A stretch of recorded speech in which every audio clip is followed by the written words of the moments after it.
If you're a facilities manager at a university, you know students rely on the cafeteria for breakfast, lunch, dinner, and the occasional late-night snack. So when a dishwasher breaks down and dirty plates pile up, the mess hall can turn messy in the blink of an eye. Enter Grainger. With over 1 million industrial-grade products and fast delivery, the product you need now is never far away. So you can turn that dishwasher back into a lean, clean washing machine. Call, click Grainger.com, or just stop by. Grainger, for the ones who get it done. The Avengers radio series, a cultural phenomenon in South Africa back in the 1970s. South Africa was a country with no national television service. It wasn't until 1976 that the country would get its first taste of television broadcasts. But before that, radio was the primary medium of entertainment and information for the masses.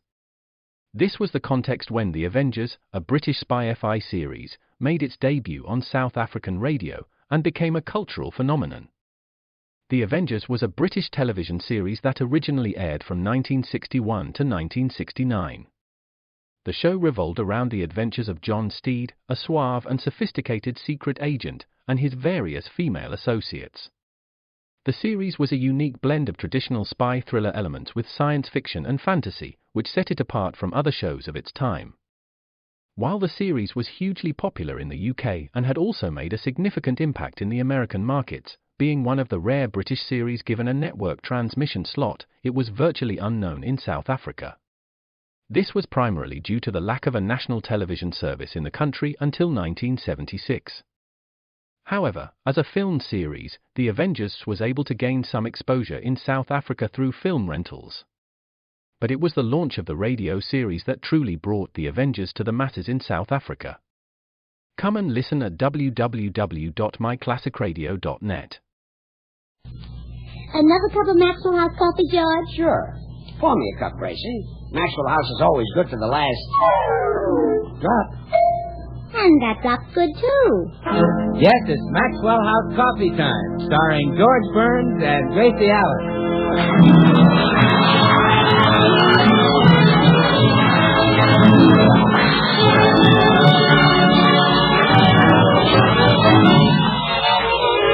With yours truly, Bill Goodwin, the music of Meredith Wilson and his orchestra, and our happy postman. For your Thursday night comedy enjoyment, it's George and Gracie. And for your everyday coffee drinking enjoyment, it's Maxwell House, the coffee that gives you so much more for so little more that it's bought and enjoyed by more people than any other brand of coffee in the world. Yes, Maxwell House, expertly blended and radiant roasted for rich, mellow, extra flavor. Maxwell House, the coffee that's always good to the last drop.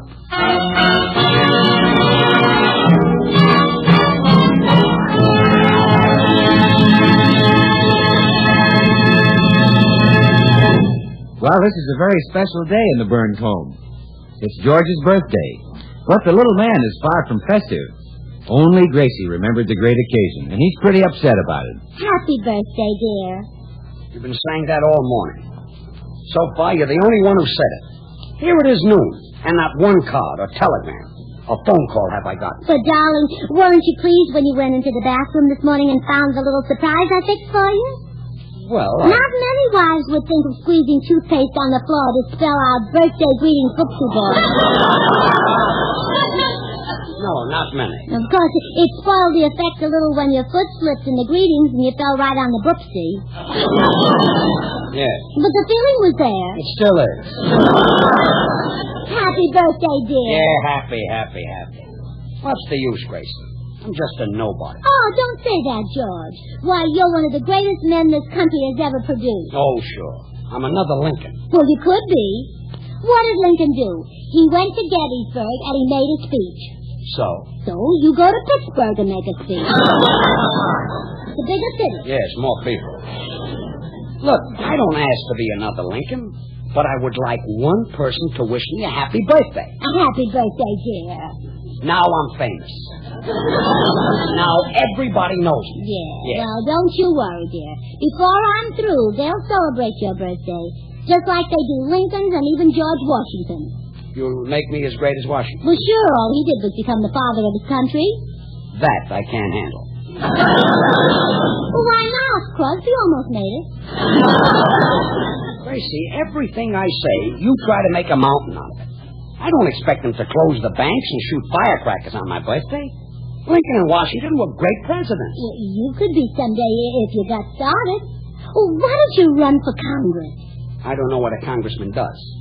If I got elected, I would just sit there and twiddle my thumbs. And you say you don't know what congressmen do. Gracie. Happy birthday, Senator. Oh, stop that. I tell you, I'm just a forgotten man. Nobody knows it's my birthday. Oh, now don't say that, George. Oh, here comes Bill up the walk. I'll bet he remembers. Well, hi, Burnses. George, I just dropped in to congratulate you. You see? Well, I'll be darned. You remember what day this is? Well, how could I forget? Everyone in radio celebrates this day. Well, thanks, Bill. Yes, sir, George. It was just 6 years ago today that you hired me. Oh, no, Bill. This is George's birthday. It is? Well, yes. This is the day George Burns came into the world. And I think the banks should close and the schools should close and everything in the country should close. Well, now, wait, Gracie. Sure, it was a calamity, but let's not give up. We're rolling now. The comedian is here. Bill, I meant that this should be a national holiday. George's birthday should be the same as Lincoln. Well, it only missed by a couple of years. How about a tune on your violin, Mr. Benny? Bill, you'll be sorry you talk like this. Bill. Yes, Grace. I said you'll be sorry you talk like this when George becomes famous. You think you'll make it, Gracie? Well, everyone thinks so. Even perfect strangers can't understand why he hasn't made it yet. They look at him and say, wonder what's holding that man up. The longer you look, the more you wonder. Yeah, exactly. Mm-hmm. All George needs is a break, and he'll be famous. Famous my foot. Even Bill, my best friend, didn't know it was my birthday. Well, maybe Bill's not good on dates. Oh, I wouldn't say that. Brother. You know, ever since I got into pictures, I've been sort of a ball of fire with the women. Well, there you are. You're famous with women because you got a break. Well, Gracie, I don't think it's my break so much as my clutch.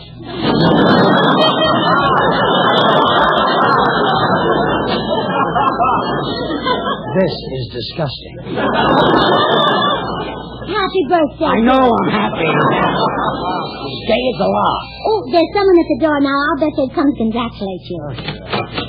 Good afternoon, Mrs. Burns. Oh, hello, Mr. Postman. Do you know what day this is? Indeed, I do. It's Thursday, September the 19th, A.D. 1900. Oh, no. I don't mean that.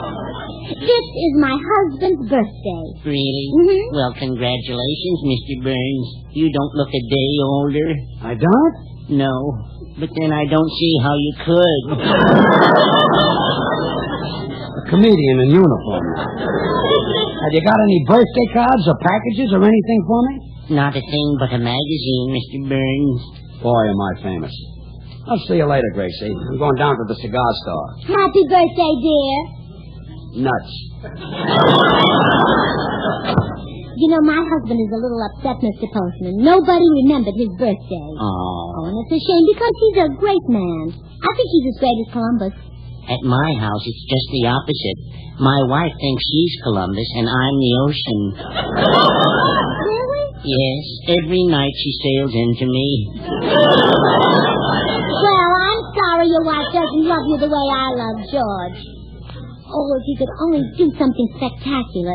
Something that would attract the attention of the world. Like discover a new medicine, a new continent, or a vacant apartment. That's expecting the impossible. Well, I'll be running, Mrs. Burns. Here's your magazine. Oh, there's a fascinating article in it about sending rockets to the moon. You mean they actually are ready to send rockets to the moon? Oh, certainly. All they're waiting for is someone to volunteer for the first ride. Mr. Postman, the first man to go to the moon will be pretty famous, won't he? The world will be at his feet. That's quite a trip, you know. 240,000 miles. As the crow flies? I don't know. My wife has never been there. Well, goodbye, Mrs. Burns. Remember, keep smiling.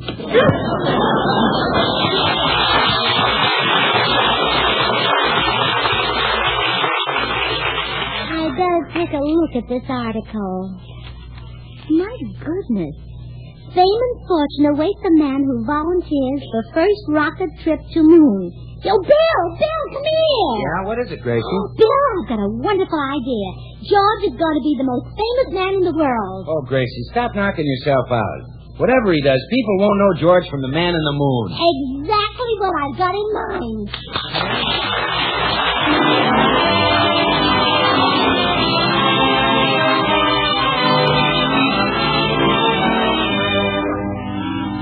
When the moon comes over the mountain. Gee, Meredith, it must be 15 years since Kate Smith first sang that song. All of that, Bill, and it's been a favorite with millions of Americans ever since, including folks who've never been closer to a real mountain than the plains of Kansas or the canyons of New York. Which only goes to prove that mountains have a magic appeal for all of us, Meredith. And that's not surprising, because from the Great Smokies and the Alleghenies out east to the Rockies and the coastal ranges of the west, our mountains are a mighty thrilling and exciting part of the American scene. And you know, in its own way, Maxwell House coffee is a very real part of the American scene, too. For here in this land where coffee is a national drink, it's a fact that Maxwell House is America's favorite coffee, bought and enjoyed by more people than any other brand at any price. Across the nation, it's Maxwell House wherever you go. Now, it's flavor, of course, that tells this popularity story, the rich, vigorous Maxwell House flavor that results from the masterful blending of these premium, Highland-grown Latin American coffees. Manizales for mellowness, Medellins for richness. Other fine coffees for vigor, and Bucaramangas for full body. All of which mean great coffee at its flavor peak. So, friends, why not enjoy the best in coffee drinking pleasure? It's yours for just a fraction of a penny more per cup than you'd pay for the cheapest coffee sold. Just say Maxwell House, the coffee that's always good to the last drop.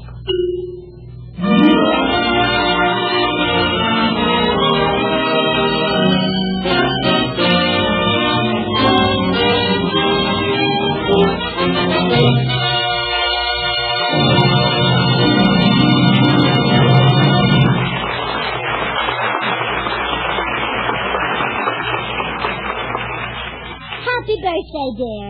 Happy birthday. Even my own family didn't remember it was my birthday. Oh, just wait till I make you famous. Not even a card for my brother in Akron. While you were gone, I read a very interesting article about the moon, dear. My own brother who wore my suits when I outgrew them. You know, the moon has lots of advantages as a place to live. Not a word for my brother in Brooklyn, either. For instance, the days up there are 2 weeks long.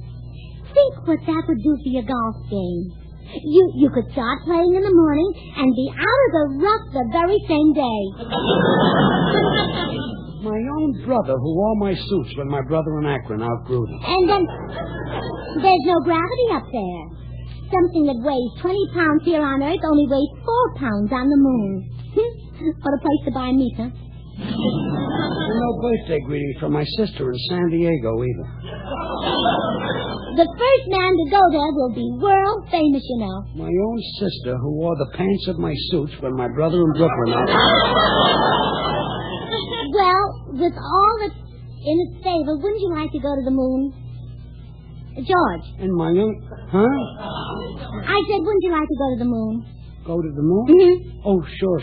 Can't wait to make the trip. Good. Always wanted to live there. Buy round-trip tickets. We'll save money. Oh, dear. I'm so glad you feel that way. Happy birthday, Buck Rogers. What? I'll see you later, dear. I've got a little errand to.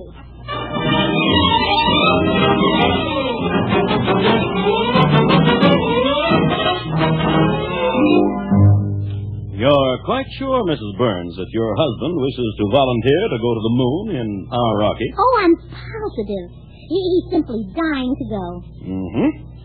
Then, in the name of the American Rocket Society, I accept that brave man's offer. We'll launch the rocket tomorrow. Oh, now, this will make him famous, won't it? Famous? Madam, within an hour, every newspaper in the country will carry your husband's name in headlines. That's it. I want the name George Burns on every tongue. I want George Burns to be famous. Oh, don't worry. He will be. Oh, I can see the headlines now. Gracie Allen's husband flies to moon. Yes. I'll call the radio network so the top news commentators can get this on the air immediately.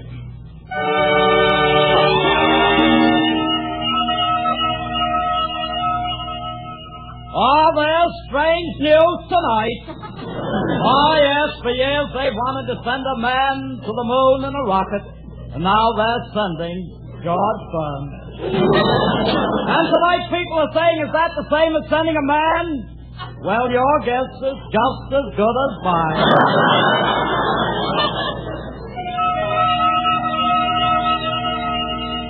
Good evening, friends. Well, there's a remarkable development in the news. A development which I'd like to point out particularly. George Burns is making a most extraordinary trip. No, he's not going to Russia in a carrier. Oh, no. No, he's going to the moon in a rocket. Happy landing, George.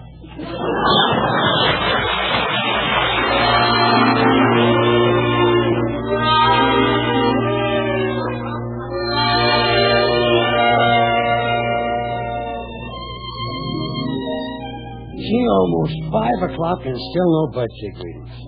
Even Gracie went off and left me. 15 years I've been on the radio, giving my all to the public. The Black Museum. Horror and mystery based on Scotland Yard's collection, Orson Welles was both host and narrator for stories of horror and mystery based on Scotland Yard's collection of murder weapons and various ordinary objects once associated with historical true crime cases. Walking through the museum, Welles would pause at one of the exhibits, and his description of an artifact served as a device to lead into a wryly narrated dramatized tale of a brutal murder or a vicious crime. In the United States, the series aired on the Mutual Network between January 1st and December 30th, 1952. Beginning May 7th, 1953, it was also broadcast over Radio Luxembourg, sponsored by the cleaning products Dreft and Miro. Since the BBC carried no commercials, Radio Luxembourg aired sponsored programs at night to England. In the United States, a program of similar scope, using many of the same picked cases as the Black Museum, and nearly mirroring its broadcast run, was broadcast by NBC called Whitehall 1212. The two shows were different in the respect that while Whitehall 1212 told the story of a case entirely from the point of view of the police starting from the crime scene, the Black Museum was more heavily dramatized and played out scenes of the actual murders and included scenes from the criminal's point of view. Come and listen at www.myclassicradio.net. And what does the public give me? That's what they gave me. Oh, that's the door. Come in. Western Union for George Burns. Sign here, please. Well, I finally got a telegram. Hey, telegram. There must be at least 200 here. 200? Yeah, here you are. Oh, wait, son. This calls for an extra big tip. There. Gee, thanks. I can go to a nightclub on this. You can? Sure, this will pay my streetcar fare all the way.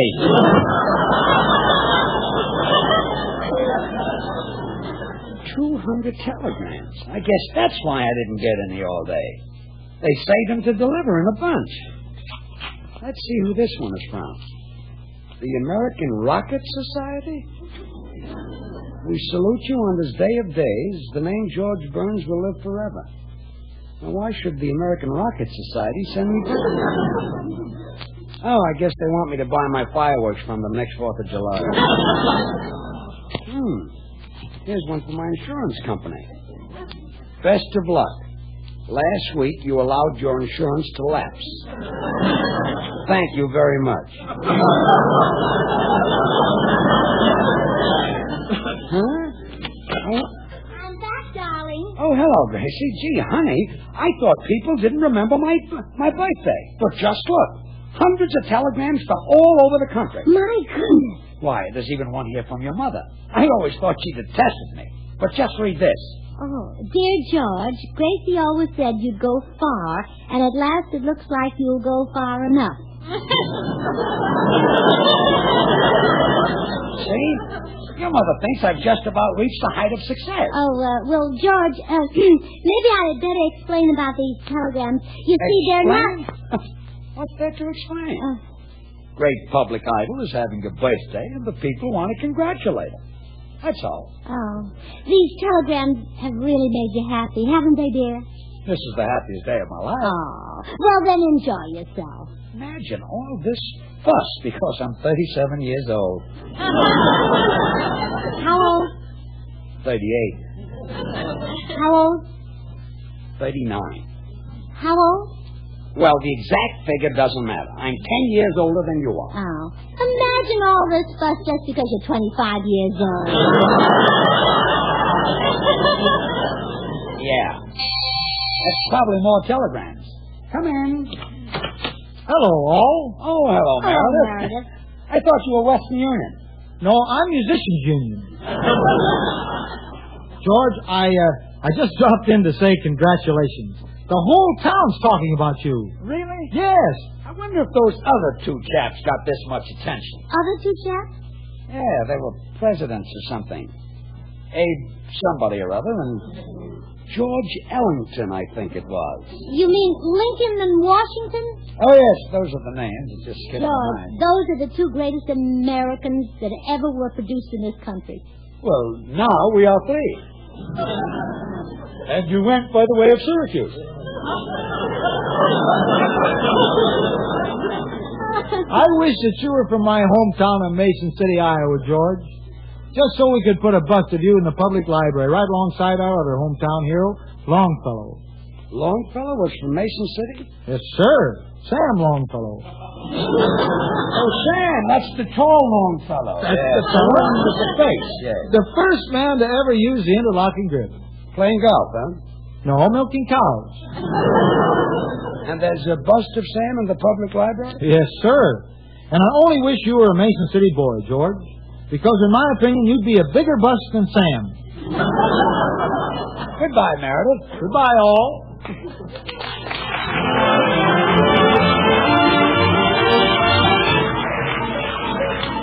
Meredith Wilson and his chiffon music. To each his own.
Another bunch of telegrams that just came, George. Really? How monotonous. Well, aren't you even going to look at them? Why bother? They all say the same thing. How fortunate the world was to have me born in it. One knows that, doesn't one? Yes, one does, and I couldn't mention which one. Do I detect a faint note of sarcasm, Grace? Grace? Oh, goodness, no. I don't want you to feel that I'm impressed by all this flattery. Actually, it does me. Really? Yes. Would be such a relief to hear someone say, George Burns, you're not so great. All right. George Burns, you're not so great. That's odd. Now that I hear it, it just sounds silly. Well, I suppose I shouldn't complain. I wanted you to be famous. And you may rest assured that my fame is the lasting kind. I'm not the sort of man who flashes into the air like a skyrocket. Silly boy. I beg your pardon. Nothing, dear, nothing.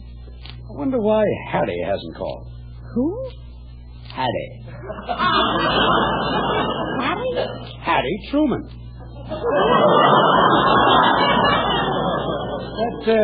That chap in Washington. Oh. I thought perhaps he'd have Margaret sing Happy Birthday while he accompanied her on the piano. Oh, George. Oh, bother. Someone at the door. Grace, would you say come in? I want to save my voice for a personal appearance tour. Oh, now, George, be yourself. If you're going to act this way, I'm not so sure I want you to be famous. Want me to be? I don't see what you could possibly do about it. I'm a public idol. The people worship me. George. I'm a steak in the meat market of their hearts. A fillet on the platter of their affections. And a ham in the living room of my house. Please, dear. Hey, what's the matter? Don't you answer the door over here? No, Bill. George is too important. Well, I can't say I blame you, George. You really are a big man. Oh, you're so right, lad. As I just said to Grace, why hasn't Hattie called? Hattie? Oh. Not Hattie. Hattie. Hattie Carnegie? No. Hattie. See, that's what he calls the president. Oh. Marshal Stalin is Joe, and the King of England is George II. George II? Yeah, he's George I. Well, I still say I can't blame you, George. There's a terrific story about you in this evening's paper with a picture and everything. Would you like to see it? Oh, no, thanks, Bill.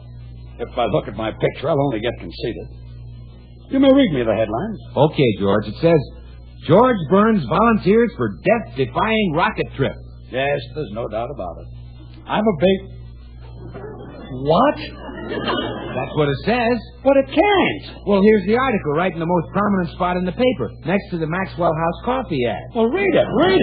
Okay, it says, Maxwell House is the very best in coffee drinking pleasure. Yet it costs only a fraction of a penny more per cup than the cheapest coffee sold. No. What does it say about me? Well, the ad doesn't mention you, George. It just goes on to say that careful selection and blending of choice Latin American coffees, plus radiant roasting, give Maxwell House that famous flavor. Bill? Yes, sir, the flavor of Maxwell House is so wonderful that it's bought by more people than any other brand at any price. So insist on Maxwell House, always good to the last drop. Bill, the article about me, where does it say I'm going? To the moon. Oh, hell of that. The moon? Oh, George, stop getting so excited. You're not going to fly up there alone. I'm not? No, you'll be in a rocket. Rocket schmocket, I can't go to the moon. Well, look, dear, I'm sure there's no danger. The man said the rocket would fly very smoothly. There'll just be a little jerk at the takeoff. There will be if you can catch him. Bye, Gracie. See you later, Flash Gordon. Gracie, did you tell those people I'd fly to the moon in that rocket? Yes, dear. I wanted you to become famous so you could take your place beside Columbus and Napoleon and Washington. That would put me beside... They're dead! And all those people sent me wires because they thought I was going to the moon. Not because it was my birthday. That's right, dear. Well, I'm not going to the moon. You get your hat and coat, young lady. We're going down to that rocket society and get me out of this. Well, I can't understand why you're so scared about a little trip to the moon. The way you act, you'd think I was sending you someplace dangerous, like the peace conference. Get your hat. Let's go.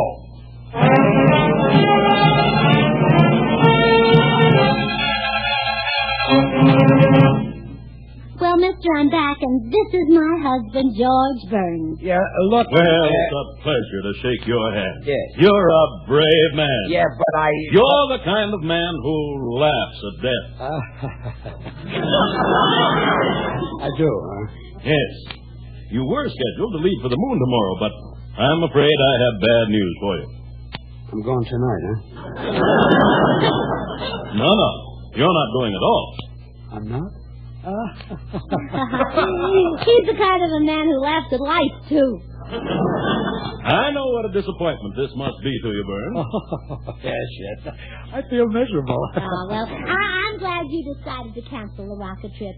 A man shouldn't leave his wife for such a long and dangerous journey. Oh, we didn't cancel it. Another man volunteered, and he pleaded so desperately, we decided to let him go. He's willing to leave his wife? Oh, yes, I explained that he might never see her again, but he only grew more determined. My goodness, who is it? I'll introduce you. Good afternoon, Mrs. Burns.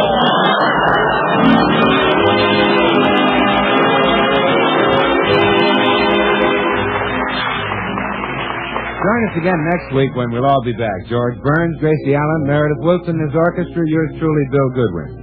The George Burns and Gracie Allen Show is written by Paul Henning and Keith Fowler. Until next Thursday, good night and good luck from the makers of Maxwell House, America's #1 preferred brand of coffee. Always good to the last drop. Well, I still haven't got a birthday greeting from anybody. Happy birthday, dear. Stop with that. Oh, come on, smile, George. Birthdays are fun. In about 5 years, I think I'll have another one myself. I can't get over it. Here it is my birthday and nobody cares. Well, I care. I spent all morning trying to fix you a birthday cake. But I'm afraid it won't look very pretty. You just can't get good candles these days. They're bad, huh? Oh, terrible. Every time I put the cake in the oven, they melt it all over it.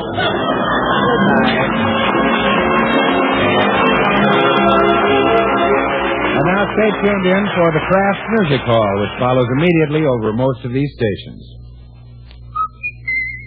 Get Bird's Eye and get the best. For example, get the best peas you ever tasted. Bird's Eye Peas as garden fresh as peas just picked from the vine. Bird's Eye Peas come ready to cook, and they're thrifty, no waste. Get Bird's Eye Peas tomorrow, but be sure they're Bird's Eye. Remember, it can't be the same if it ain't got that name. Get Bird's Eye frosted food.